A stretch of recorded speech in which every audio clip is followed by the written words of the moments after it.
We're in safe zone. Watch for enemy. I'm taking fire!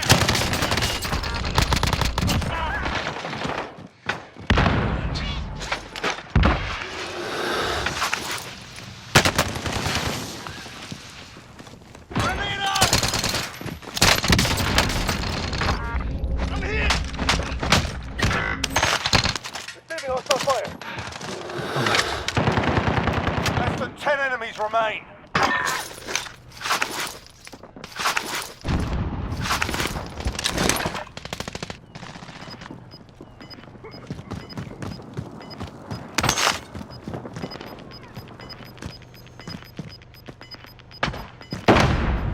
Gas is closing. Get to the new safe zone.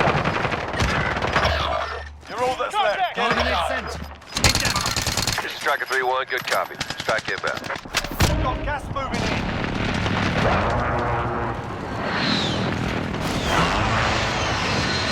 Impact, no joy.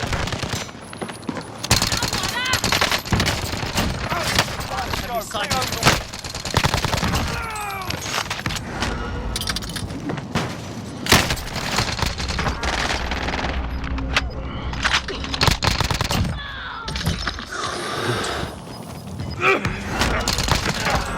Got gas inbound. Safe zone relocated. Closing in.